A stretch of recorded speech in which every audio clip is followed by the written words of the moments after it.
Hold on to your headphones. It's time for Spilling the OT with your hosts, Charlie Chatterbox Thompson and Sam the Connector Collins. So, let's dive straight into today's session. All right, so picture this. You're trying to, just meet a friend at a cafe. It's a new place. You've never been there before.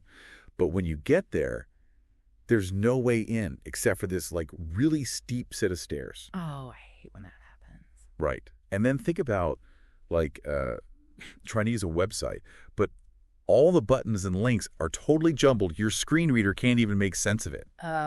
Frustrating. So frustrating. And it suddenly hits you like something that most people just, take for granted becomes this huge obstacle.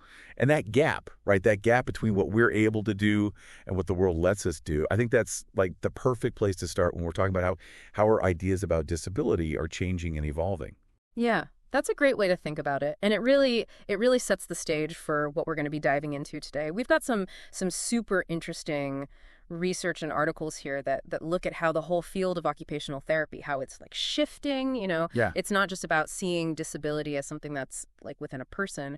It's about how the world around us shapes that experience. Exactly. And for everyone listening, what we're aiming for in this deep dive is to really, unpack these new ways of thinking, to understand how they challenge those traditional kind of medical views.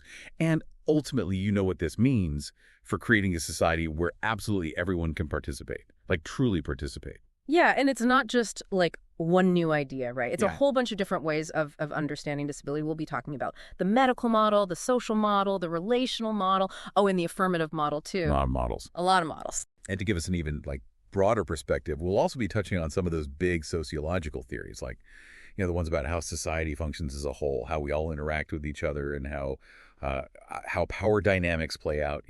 All of that helps us make sense of these shifting perspectives, when we apply those bigger ideas. Absolutely. Okay, so let's jump in. Let's start with that traditional understanding. The medical model. What's the core idea there?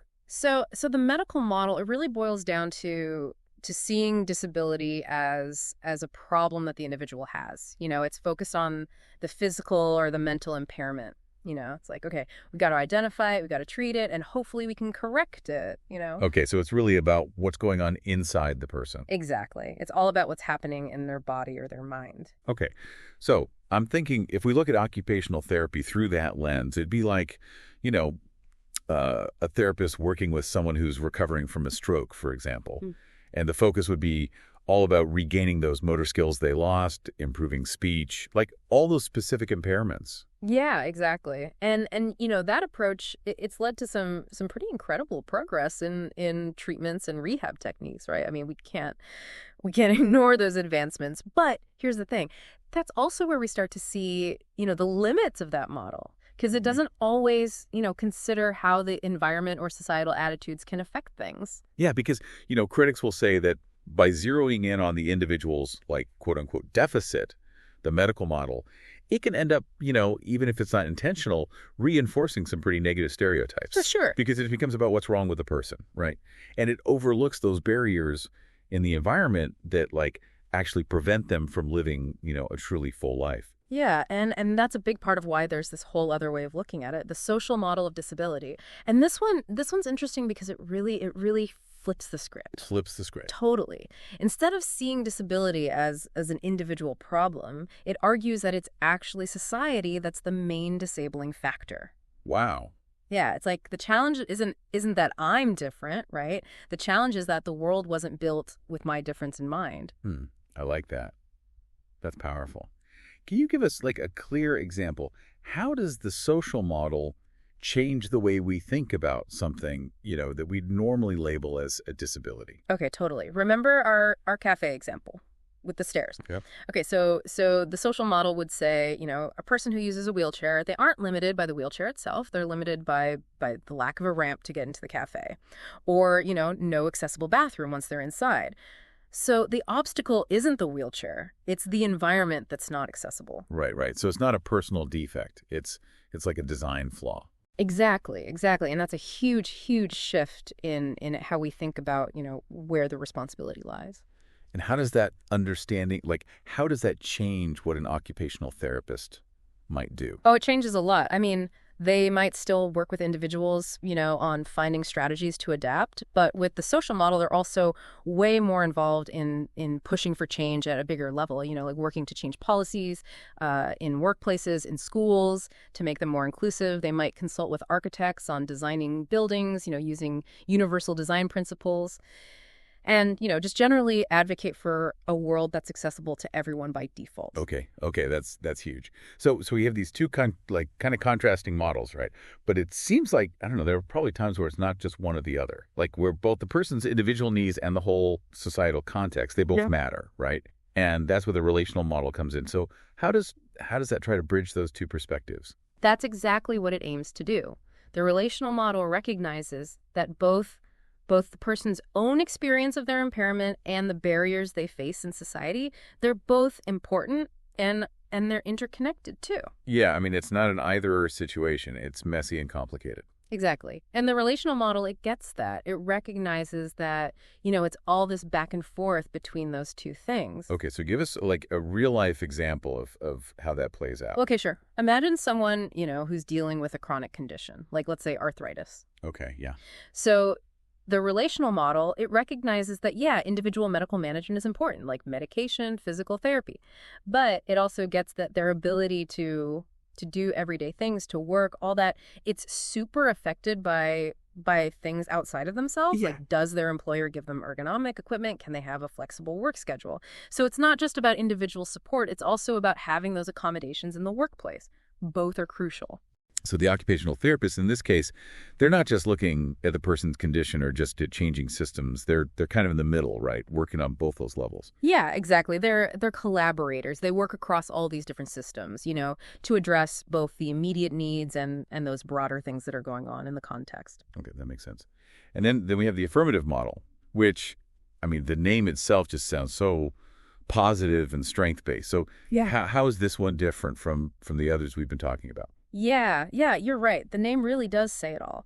The affirmative model, it challenges that whole idea that disability is, inherently bad or something that always needs to be overcome. It's like it's not a bad thing. Right. Instead, it says, you know what? Disability is normal. It's a part of human diversity. It can be a source of identity, of community, and it can even build resilience. Oh. And it's not just about advocating for rights, It's about recognizing that people with disabilities, they have unique things to contribute culturally, and they often have this amazing resilience. That is a really big shift in how we think about it.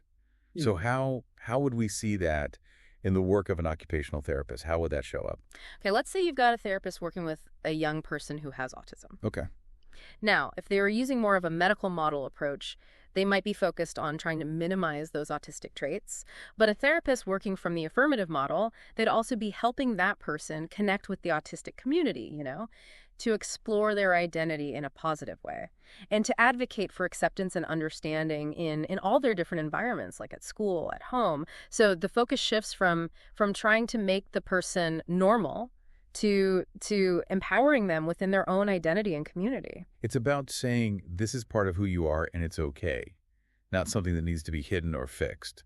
Exactly. It's about challenging those societal stigmas and seeing that people with disabilities, they bring their own unique perspectives and contributions to the table. Yeah, that's so important. It's about empowerment. Yeah. And it's about celebrating all that richness and human variation, both neurological and physical. These are some really, really fundamental shifts in how we understand disability. And, like we mentioned at the beginning, sociology gives us these great frameworks to make sense of all of this. Right. So let's start with functionalism. How does that fit in with what we've been talking about? Okay, so functionalism, it's all about looking at society as this big, complex system where every part has a job to do, right?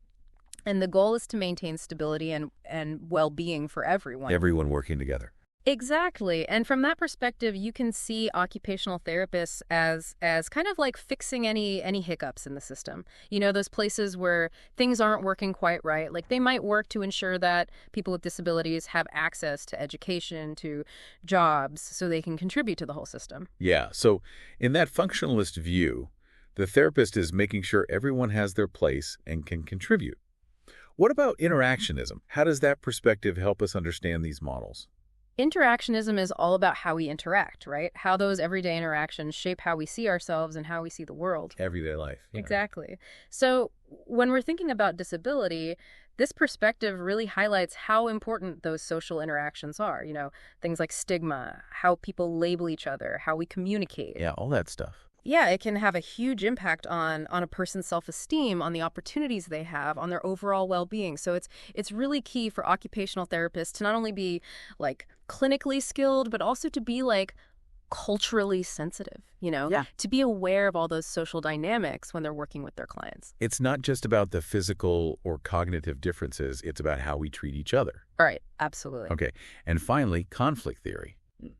How does that shed light on these different ways of understanding disability? Okay, so conflict theory, it's all about power dynamics, those inequalities that exist in society. Power and inequality, got it. Right. And when we look at disability through that lens, it makes us pay attention to how those structures, those social, economic, and political structures, how they can actually create disadvantages for people with disabilities and then make them worse.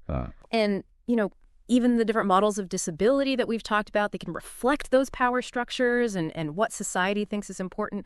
Conflict theory pushes us to really look at those policies, the way things are done, those attitudes, and to call out those systemic inequities, to fight for more social justice. To challenge the system. Yeah, exactly. So it's about looking at all those bigger social forces that are at play, right? The barriers, the inequalities that can limit people's opportunities and really hold them back. And it's a reminder that we always need to be advocating for change. Yes, 100%. And when you bring all these models and all these sociological perspectives together, you start to get this really complete picture. We're moving past that limited way of thinking about disability, that individualistic view, and we're moving towards a much more complex understanding that recognizes how individual experiences, those societal structures and those cultural attitudes, how they all play together. It's like it's all connected. It's all a way. Yes, exactly. And the role of occupational therapists, it's changing too, right?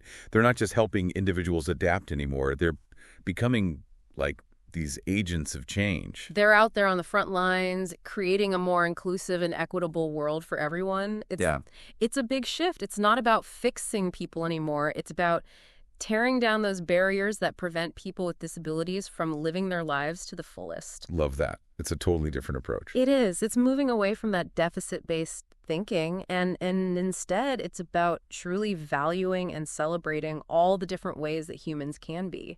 So the big takeaway for everyone listening, it's that disability isn't like a personal tragedy. It's not a limitation that people have to overcome all on their own. It's part of the human experience, It's shaped by who we are as individuals and by the kind of society we create. That's right. And as we learn more, as our understanding grows, then our communities, our policies, even our everyday interactions, they all have to evolve too. Like to catch up. Yeah, exactly. They've got to catch up. And that brings us to, I think, a really crucial question. If disability really is just part of human diversity, if it's not something inherently bad or negative, well, what does that mean? What does that shift in perspective mean for how we design our cities, our technologies? And maybe most importantly, how does that change how we treat each other in our daily lives? How do we value each other? That is a great question. That is a really, really great question. And something for everyone to think about. Think about how that shift in perspective might change the world around you. Thanks for listening. Thanks for having me.